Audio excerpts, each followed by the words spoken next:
Obrigado, Samuel. Obrigado pelo convite. A nossa igreja, ela é filha da igreja de Pinheiros. Nós plantamos essa igreja há alguns anos e a gente funciona até esse momento, a gente dentro de um teatro, mas a gente não é a igreja da parede preta, ok?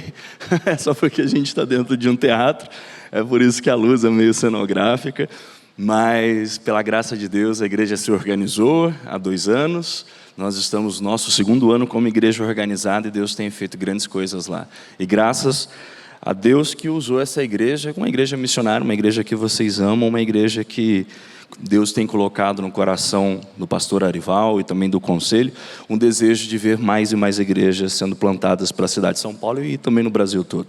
Primeiro, boa noite. Antes, agora, posso me apresentar um pouquinho, depois de me apresentei, quero dizer boa noite para vocês, irmãs e irmãos, aqueles que estão também nos acompanhando pela internet. Hoje eu trouxe uma mensagem e gostaria muito que ela fosse para vocês uma palavra de renovo. Essa mensagem, ela tem a temática: qual foi a última vez que o seu coração bateu mais forte? Qual foi a última vez que ele pulsou de alegria? Para ajudar a gente a compreender um pouco mais sobre isso, o texto que elucida essa palavra está lá em Isaías, no capítulo 60. Eu vou ler na versão NAA, se você tiver como projetar essa versão para a gente ler de uma forma uníssona. Na versão NAA, Nova Almeida Atualizada, verso 1, a gente vai ler o verso 1 até o verso 5, depois a gente lerá do verso 10 até o verso 18 e por último o verso 20. Quero ler com vocês. As trevas, levante-se, resplandeça, porque já vem a sua luz e a glória do Senhor está raiando sobre você. Porque eis que as trevas cobrem a terra e a escuridão envolve os povos, mas sobre você aparece a resplandecente o Senhor, e a sua glória já está brilhando sobre você. No verso 3, as nações se encaminham para a sua luz, ó Jerusalém, e os reis são atraídos para o resplendor do seu amanhecer. Levante os olhos ao redor e veja, todos se reúnem e vêm até você. As suas filhas são trazidas nos braços, ao ver isso você ficará radiante de alegria. Aí vem o verso que é o tema da nossa mensagem de hoje: o seu coração baterá forte e se dilatará de júbilo, porque você receberá a abundância do mar e as riquezas das nações serão trazidas a vocês. Lá no verso 10 agora: estrangeiros edificarão as suas muralhas e os seus reis servirão, porque no meu furor eu a castiguei, mas na minha graça tive compaixão de você. Os seus portões estarão sempre abertos, não serão fechados nem de dia nem de noite, para que lhes sejam trazidas as riquezas das nações e conduzidos com elas os seus reis, porque a nação e o reino que não a servirem perecerão. Sim, essas nações serão totalmente arrasadas. A glória do Líbano virá a você, o cipreste, o olmeiro e o bucho, conjuntamente para adornarem o lugar do meu santuário. Farei glorioso o lugar em que descansam os meus pés. Também virão e se inclinarão os filhos do que a oprimiram, todos os que a desprezaram se prostrarão até as plantas dos seus pés e a chamarão cidade do Senhor, a Sião do Santo de Israel. Você era uma cidade abandonada e odiada, um lugar onde não passava ninguém, mas eu farei de você uma glória eterna, uma alegria de geração em geração. Você mamará o leite das nações e se alimentará ao peito dos reis, e saberá que eu sou o Senhor, o seu Salvador, o seu Redentor, o poderoso de Jacó. O verso 20: o sol nunca se porá, e a sua lua nunca minguará, porque o Senhor será a sua luz perpétua, e os dias do seu luto chegarão ao fim. Essa é a palavra de Deus. Oremos. Pai, Continue falando conosco. O Senhor já tem falado através das leituras bíblicas, através das canções. E nós sabemos que é somente por Tua palavra que nós conseguimos enxergar um pouco mais adiante em nossas vidas, principalmente quando elas estão meio bagunçadas. Nós precisamos da Tua palavra porque ela é luz. Ela que ilumina as nossas mentes. Ela que faz a gente enxergar mais o Senhor e ouvir o Teu santo evangelho e faz com que os nossos corações se encham de fé. Queremos sair daqui não só um pouco mais entendidos sobre a Tua palavra, mas nós queremos sair daqui diferentes. Em nome de Jesus. Amém. Todo mundo já passou por algum momento difícil na vida. E nesses momentos difíceis que a gente passa, parece que tudo fica meio escuro e a gente não consegue enxergar absolutamente nada. Parece que as trevas tocam o nosso coração, parece que a gente não enxerga mais nenhum tipo de saída, e ali a desesperança tenta beijar a nossa face. Talvez você já tenha passado por isso, ou talvez você tenha vivido isso nesse momento. Um tempo um pouco mais de falta de iluminação em determinada área da sua vida. Um tempo mais que talvez você tenha pedido por mais clareza. O problema disso, essa é a má notícia, que quando nós ficamos nesse estágio, esse estágio de não poder enxergar alguma coisa que poderia melhorar ou dar uma solução para os nossos problemas, a desesperança pode tocar os nossos corações. E quando a desesperança toca os nossos corações, isso vira um tanto quanto perigoso. Porque primeiro a desesperança é um sintoma da nossa fraqueza na fé. É um sintoma disso. E quando a desesperança começa a morar dentro do nosso coração, o perigo ainda aumenta, porque não só a nossa fé, mas os nossos comportamentos também começam a mudar. A gente vive um pouco mais sem uma perspectiva de um futuro melhor.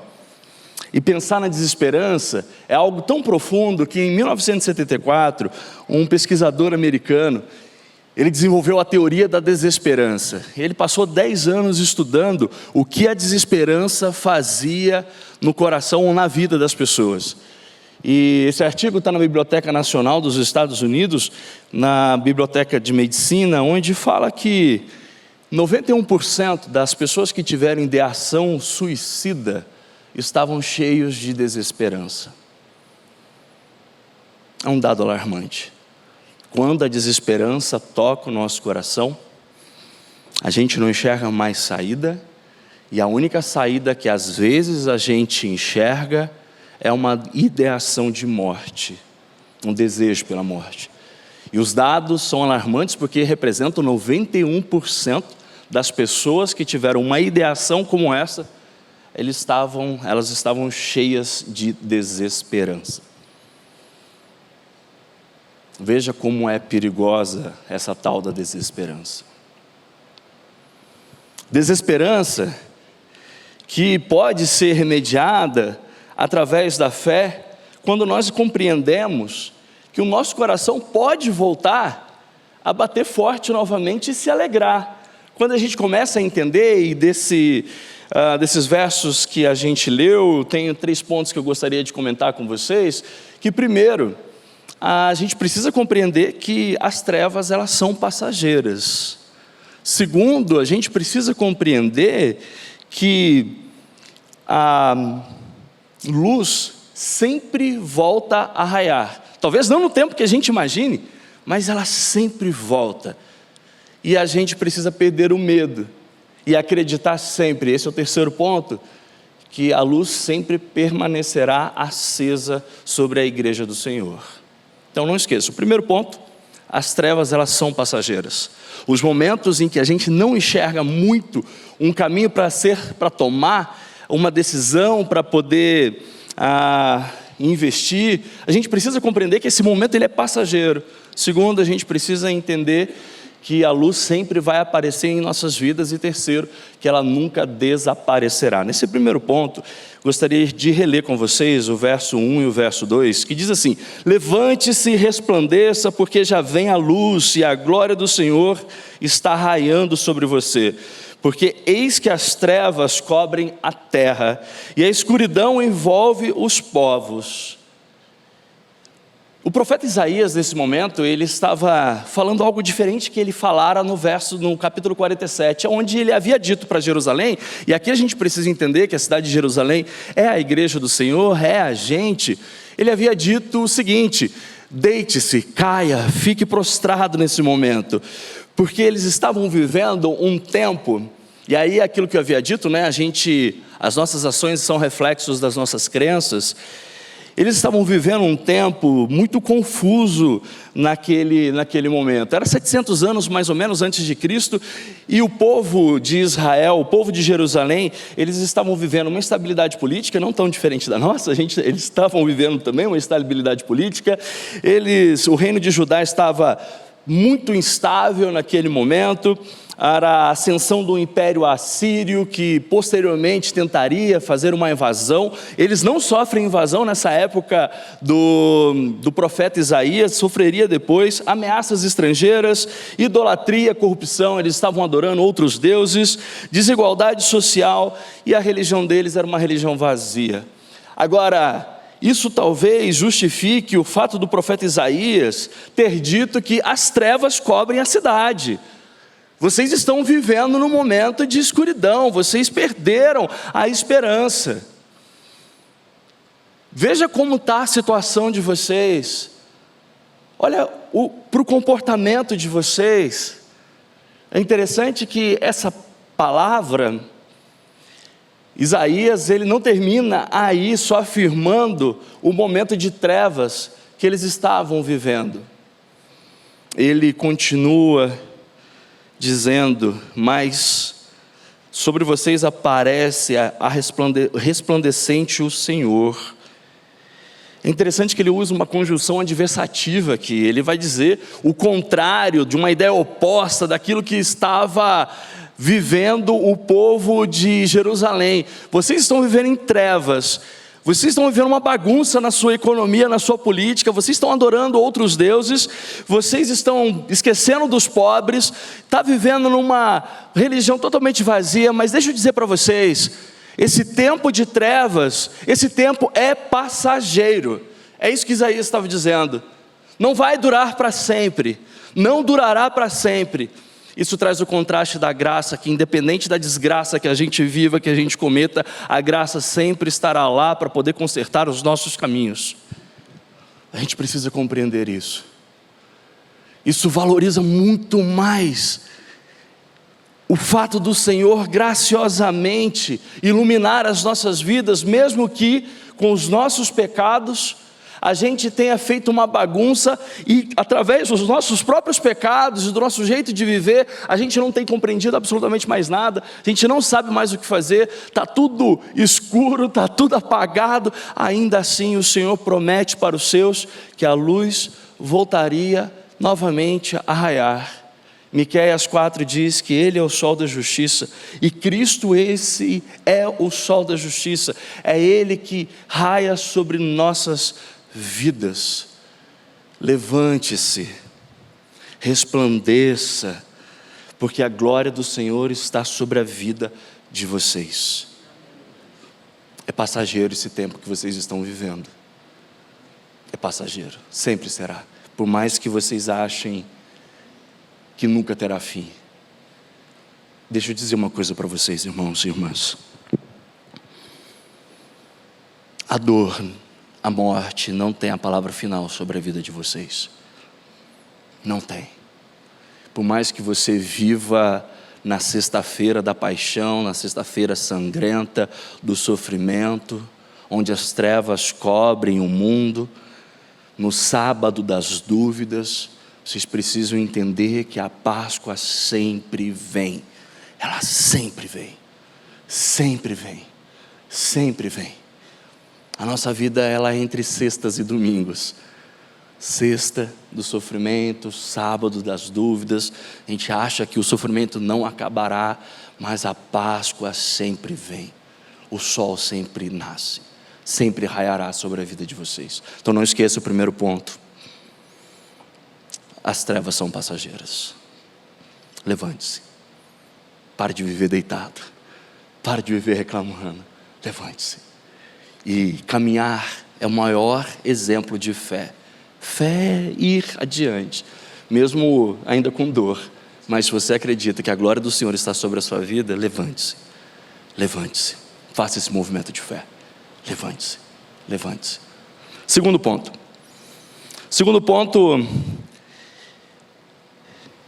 a luz sempre volta a raiar. Nos versos seguintes, ainda no 2, na parte B, Isaías diz o seguinte: mas sobre você aparece resplandecente o Senhor, e a sua glória já está brilhando. As nações se encaminham para a sua luz, ó Jerusalém. Os reis são atraídos para o resplendor do seu amanhecer. Levante os olhos e veja ao redor. É interessante, quando você está no meio das trevas, você não consegue ver absolutamente nada, né? Mas agora Isaías está dizendo, por causa da luz, você consegue enxergar ao redor, você consegue ver um pouco mais adiante. Veja, todos se reúnem e vêm até você. Os seus filhos chegam de longe e suas filhas são trazidas nos braços. Ao ver isso, você ficará radiante de alegria. O seu coração baterá forte e se dilatará de júbilo, porque você receberá a abundância do mar. Porque Deus é a luz do mundo, Cristo é a luz do mundo. Se Cristo vive em nós, lá em Mateus, Jesus diria que nós somos a luz do mundo, ok? Deus é a luz do mundo, Cristo, Ele é a luz que mostra a resplandecente glória de Deus, e como Cristo vive em nós, lá Ele diria em Mateus no capítulo 5, no verso 14 e 16, vós sois a luz do mundo. Vós sois a luz do mundo. Então não esqueça, Deus é a luz do mundo, Cristo é a luz do mundo, Cristo vive em nós por meio do Espírito Santo, e nós somos então a luz do mundo. Faz sentido? Bom, se a glória de Deus está sobre nossas vidas, se a luz resplandece sobre as nossas vidas, não tem como o outro não ver isso, não tem como o outro não ver que a gente está vivendo de uma forma diferente. Se as trevas também vivem sobre nossas vidas, nossos comportamentos também denunciarão o momento que a gente está vivendo. Assim como o povo de Jerusalém, através das suas crises políticas, suas adorações a outros deuses, eles denunciavam o momento de trevas, a forma como a gente vive denuncia e mostra, aponta para a glória que está sobre nossas vidas.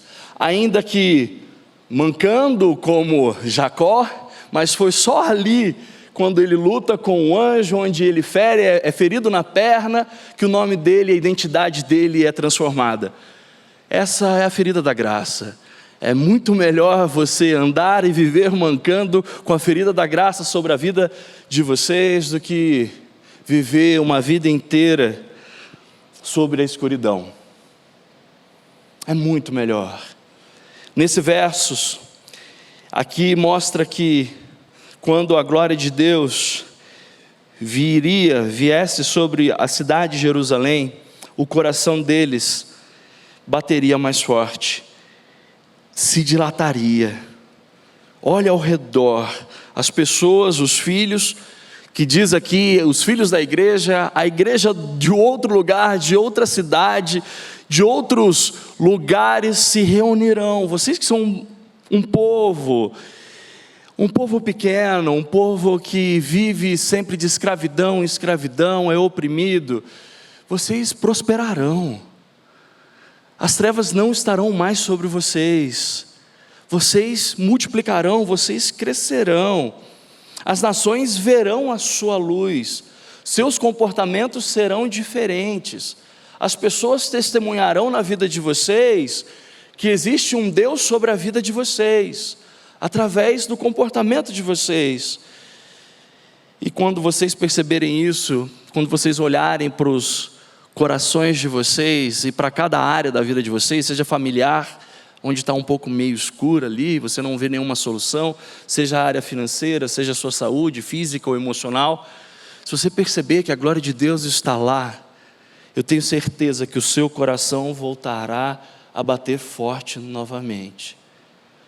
Se você está vivendo num momento de pura tristeza, sem nenhuma solução, através da fé que Cristo é a luz do mundo e essa luz habita em você, você conseguirá ver todas as situações de forma diferente. Mas pastor, talvez a situação não mude. Não, a situação não muda, mas toda vez que você orar, toda vez que você reconhecer isso, o seu coração mudará. Você mudará. Você não ficará da mesma forma. Você será diferente.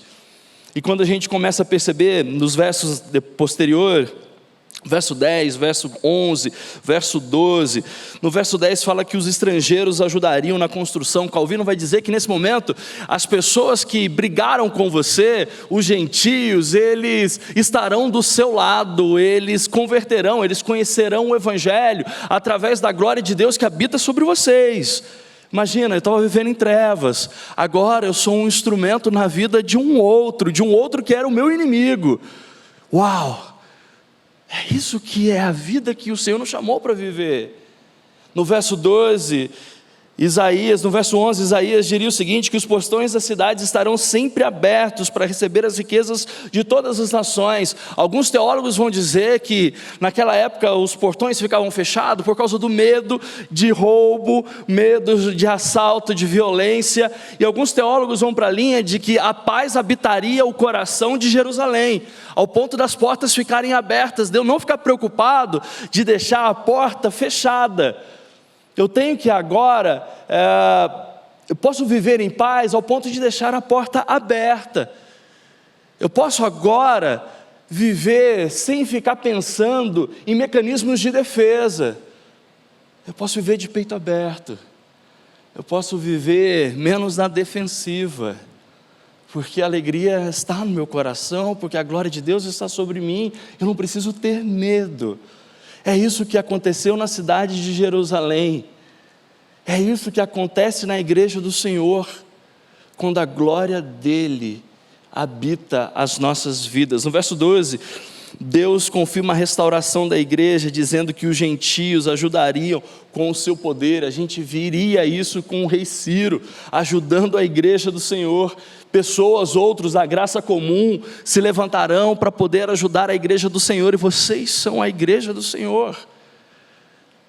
Imagina, de viver desolado, abandonado, em trevas, agora pessoas que você nem conhece aparecem no seu caminho, para poder fazer com que você ainda continue vivendo na missão de Deus, prosperando, crescendo, se desenvolvendo. Isso é contrário à desesperança. Isso não tem como ter pensamento de morte aqui. Isso só tem desejo de querer viver e viver cada vez mais e a cada segundo mais. No verso 13, a glória do Líbano será usada para adornar a igreja.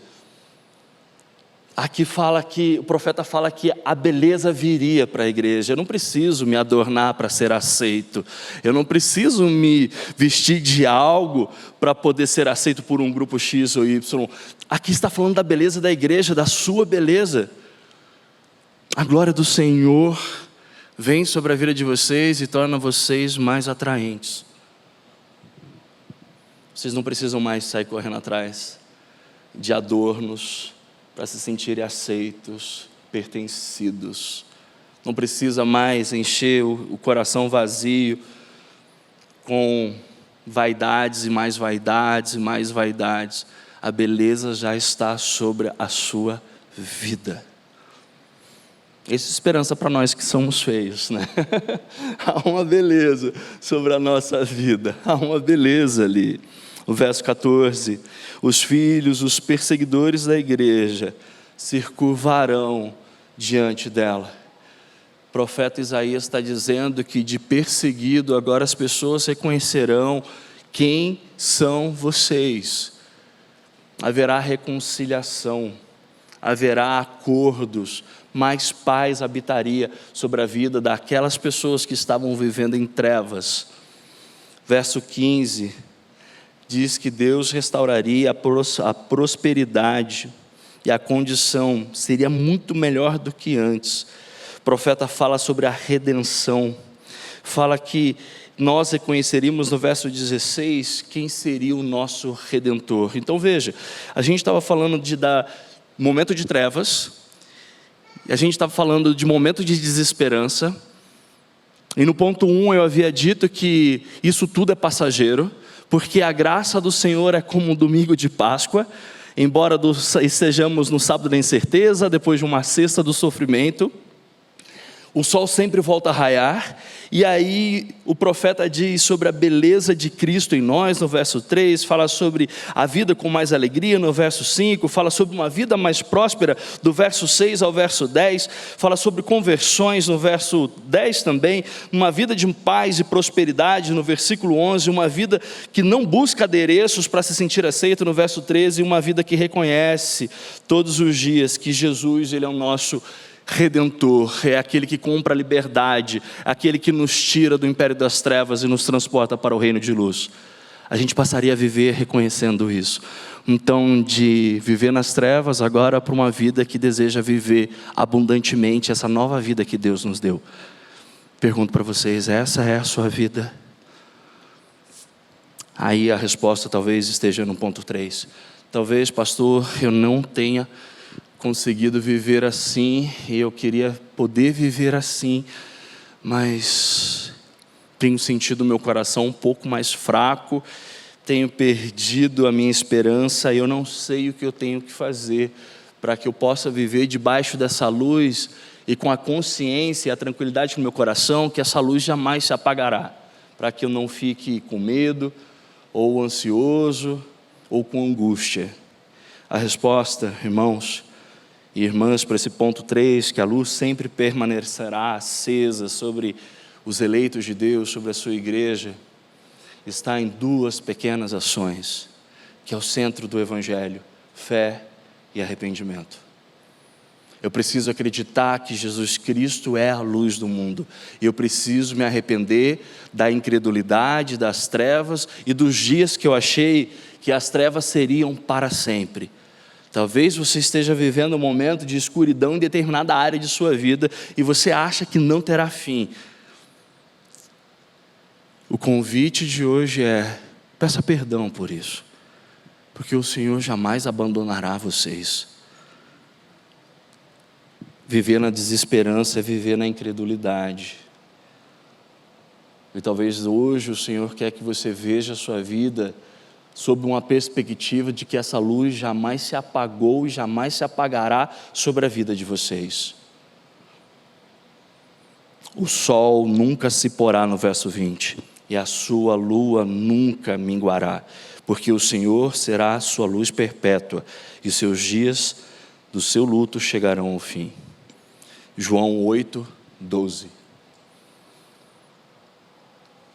Jesus lhes falou dizendo: eu sou a luz do mundo, quem me segue não andará nas trevas, pelo contrário, terá a luz da vida.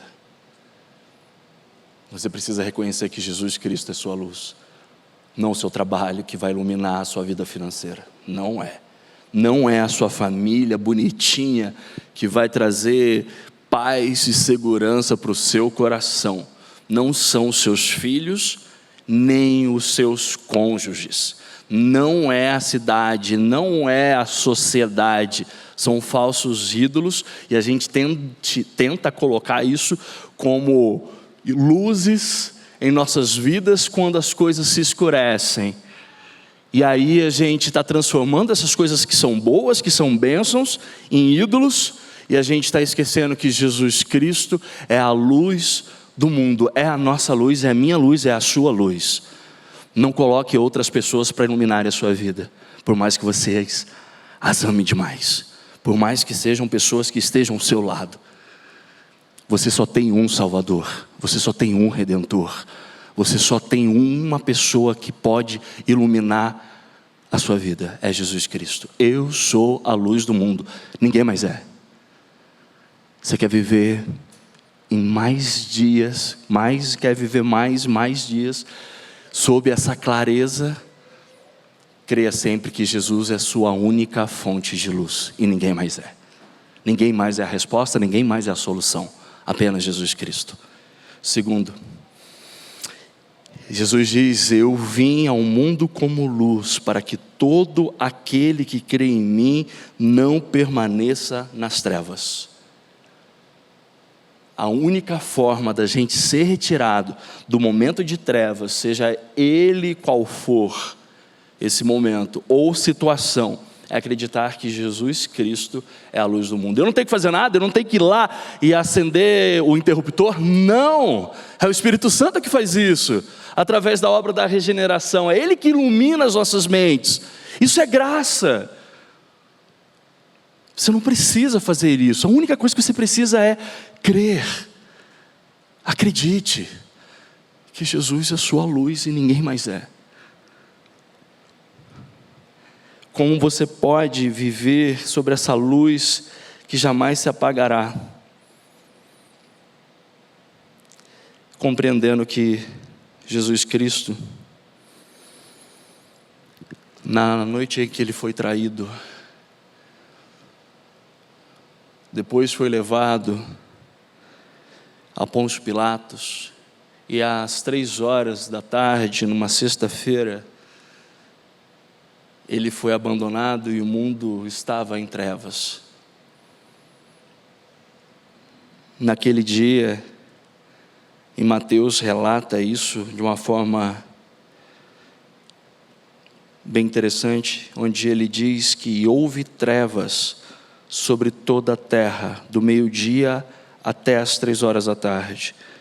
E por volta das 15h, Jesus bradou em alta voz: meu Deus, por que me abandonaste? Jesus morreu abandonado pelo Pai nas trevas, para que jamais a luz viesse se apagar sobre a sua vida. Jesus morre na escuridão, para que você vivesse para sempre na luz. Você quer viver uma vida iluminada? Entenda que Jesus morreu nas trevas, para que você jamais fosse desamparado. Isso tem de ser esperança para você. Você está pensando em morte? Deixa eu dizer, Jesus morreu no seu lugar. Você não precisa morrer para poder viver. Jesus morreu a sua morte e te deu uma nova vida. Uma vida que começa a ser vivida a partir do momento que você compreende que Jesus é a luz do mundo. Aquele que está sobre a sua vida. Oremos, feche os olhos. Pai, nós confessamos que em vários momentos de nossas vidas a gente tentou se apoderar de falsas luzes, achando que isso iluminaria uma determinada situação em nossas vidas. E o tempo passou e a gente viu que a gente só estava perdido em trevas. Mas hoje à noite, nessa noite, o Senhor volta a falar conosco, dizendo que somente o Teu Filho é a luz desse mundo. Ilumine os corações, Senhor, das pessoas que não estão enxergando nenhuma solução em determinadas áreas de suas vidas. Que o Teu Filho ali seja a esperança de todos aqui. Que eles possam sair daqui diferente, mais encorajados, mais esperançosos. Que eles possam sair daqui cheios, porque a Tua luz está sobre a Tua igreja e jamais desaparecerá. A Sua luz está sobre as famílias aqui e sobre todas as famílias, Senhor, que o Senhor chamou para si. É no nome de Jesus que nós oramos, e é no nome dele em que nós dizemos amém.